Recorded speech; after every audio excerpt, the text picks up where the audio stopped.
નર્મદા જિલ્લાના રાજપીપળા ખાતે ટ્રસ્ટ સંચાલિત વિજય મેટર્નિટી એન્ડ સર્જિકલ હોસ્પિટલ ખાતે લેમિનાર ઓપરેશન થિયેટરનું લોકાર્પણ સાંસદ મનસુખભાઈ વસાવા અને ધારાસભ્ય ડોક્ટર દર્શનાબેન દેશમુખના હસ્તે કરવામાં આવ્યું હતું। આ સુવિધા મળતા હવે નર્મદા જિલ્લાના દર્દીઓને મોટા શહેરોમાં જવાની જરૂરિયાતમાં નોંધપાત્ર ઘટાડો થશે। આ સુવિધા મળતા હવે joint replacement surgery, heap replacement surgery, spine surgery તેમજ હાડકાને લગતી વિવિધ જટિલ સર્જરીઓ નિષ્ણાંત ડોક્ટરો દ્વારા કરવામાં આવશે।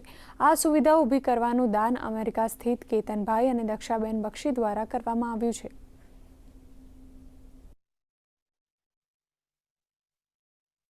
ડોક્ટર દક્ષાબેન અહીંયા ઉપસ્થિત રહ્યા, એમના હાથે ઉદ્ઘાટન થયું। એમને 1 કરોડ થી પણ મોટી રકમ દાનમાં આપી છે।